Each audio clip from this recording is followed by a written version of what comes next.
Hello, my friends, and welcome back to Kurt Berglund's Baseball World. One of the things that I do on my channel every so often as I can, is to bring you a game that you may not be aware of, or you may be aware of it, but you may have slipped back into the recesses of your brain. And I want to bring this one back to your full-blooded intelligence, cognition level, understanding. In my youth, which I'd like to mention is still very much in progress, I played a ton of a game called Sports Illustrated Superstar Baseball. Now, Avalon Hill bought the game at some point, I want to say in the late 70s. This was, the game that I'm talking about was a game of great baseball players, each with an individual player card. So this is not the Sports Illustrated game with team charts, but instead with individual player cards. And there was a second set of player cards released around 1978 or so that weren't quite up to par. Ability-wise, the player cards were not. So they were kind of not very competitive with the other cards that were originally in the set. And eventually it was discovered that walks weren't calculated in very accurately, and Jackie Robinson's card wasn't right, something about that. Anyway, doesn't matter. Those days are over, and a man named Phil Graham, but not the former senator from the state of Texas, who looked, by the way, a lot like the neighbor of Dennis the Menace, Mr. Wilson. Phil Graham, not that Phil Graham, but the other Phil Graham, redesigned Superstar Baseball and very, very, very generously put it on the Tabletop Sports Delphi page for free. That's right. So what Phil Graham did was he renormed all the cards, recalculated all the cards, created, I want to say, over 2,000 cards for an all-time all-star team set, and made it available for free. Free. No charge.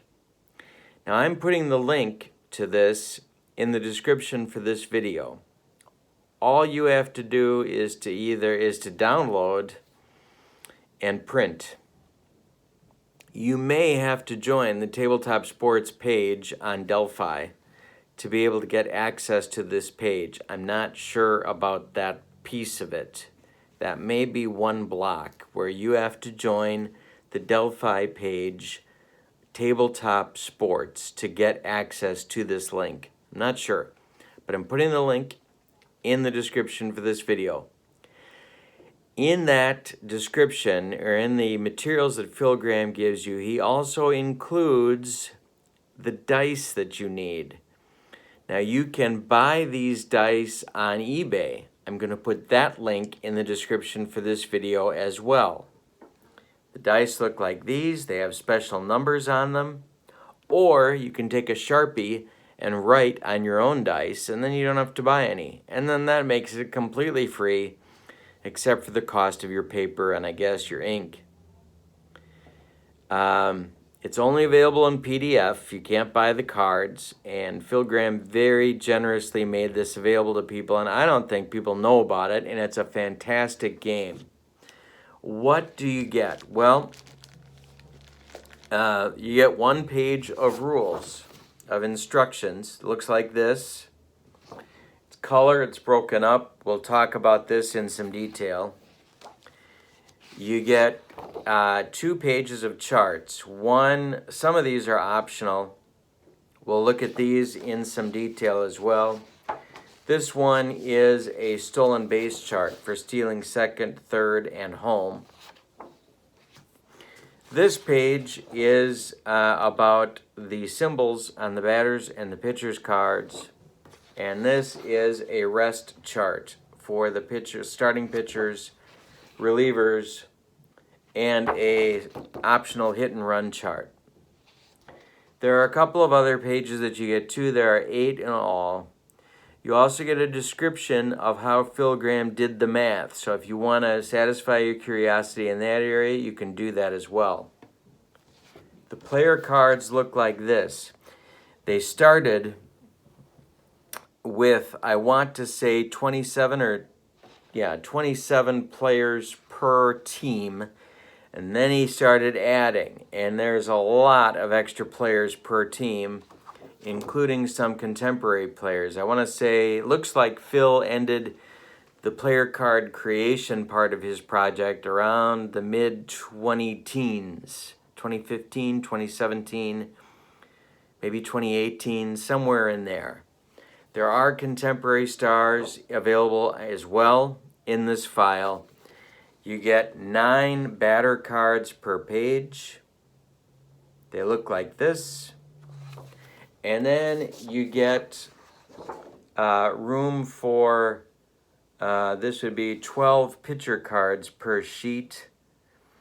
In the old game, these were yellow. Right now, they're white. If I was smarter, I'd know how to turn these yellow, but I don't. And it doesn't matter. For gameplay, it doesn't matter. And that's what you need to know. This is what you print. It's a very minimally chart usage game. There are lefty-righty splits. There are some basic stats for the players included on the card. And let's take a look now at how gameplay works for Sports Illustrated Superstar Baseball, this is just called Superstar Baseball. I'm so used to calling it Sports Illustrated Superstar Baseball, but it's not. It's Superstar Baseball. Phil Graham created it, not me. I don't make money off this. I couldn't anyway because it's free. I'm bringing this to you to let you know about a game that I think is a lot of fun. It's basic. It plays quickly. It's not quick play, but it plays quickly, and I think you'd really like to try it out. All right, let's take a look at how gameplay works. All right, we're taking a close-up look at the pitcher cards. So what you see in front of you is the pitcher name, which way they throw, their defensive rating, the stats that are used to calculate the card, and then everything else, and the team, Milwaukee. So everything else on the card is for gameplay purposes. Now, I'm going to turn this so we can use a pitcher card for demonstration. And we're going to use Pete Vukovich down here. Now, what I'm going to do, I wanted to show you a full sheet of pitcher cards like this, but I'm going to be cutting these cards to use them in gameplay. All right, so what you do to do this is to do Superstar Baseball. The first thing you're going to do is to roll on the pitcher card. Everything starts here. Now, all of these D's are a result of what are called automatic outs. So you calculate your total team defense, including the pitcher's defense, which in the case of Pete Vukovich is a +0. You add all of your defensive ratings together. Then you get a number for your total team defense, and you apply it to this chart that I'm showing you right here. Based on the range, so if your range of your team defense, for example, was between 66 and 70, you'd get automatic outs on rolls of 12, 14, and 15. If your team defense was between 71 and 75, you'd get automatic outs on pitcher rolls of 13, 14, and 15. So you come back here to Pete Vukovich. Anywhere in this range, you could get automatic outs between 10 and 15. But that's determined by your total team defense. every other roll could prevent your next roll going to the batter card. So what does that mean? Well, if you roll a 17, for example, it's a ground out. If you roll an 18, it's a fly out. In either of those cases, you don't do a second roll on the batter card. Your at bat stops here. Anywhere there's an open box, if you roll that, there's no result. So you're going to roll a second time on the batter card. So sometimes you'll be rolling once, and that's all you're going to do. Other times, you will need a second roll on the batter card. If you see an X, there's a special chart, and there is a re-roll for that, and we'll go over that if I do a game demo. If you'd like me to do a game demo, please let me know in the comments below. So let's do an example. With these 3 dice, you read the black die first, and you add the yellow and white die together. So this is a 30 tens dot. Tens digit is a 3. 2 plus 0 is 2. So that makes a 32. That gives us an open result. So we know we're going to have to re-roll on the batter card. So let's look at a batter. Let's look at a batter card of Ryan Braun. Ryan Braun is what does this tell us? Well, it tells us he plays for Milwaukee. He's a right-handed batter, bats right. This is his running rating. This is his bunting rating. Bunters are either an A or a B. His defense rating is a +5. In the outfield, at third base, he's a -1. These are his stats. You turn Ryan Braun on his side here, and you get your lefty-righty splits. Dice number versus left-handed pitchers versus right-handed pitchers versus left-handed pitchers versus right-handed pitchers. Dice numbers are here and here. So let's suppose Vukovic was facing Braun. It was an open result, and now we re-roll on Braun's card. We have a 3 in the tens digit. We have 4 plus 4 making 8, so that's a total of 38. Braun grounds out against the right-handed Vukovic. It's a ground out. And that resolves the at-bat. Very, very easy. There are symbols here that we can go through. If you'd like me to do a game demo, I'd be happy to do one and show you how this all works in practice.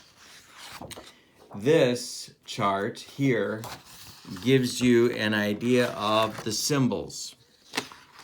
Pitcher chart symbols here, batter chart symbols here, very easy to use, and the force out result, ground out results for force outs and double plays.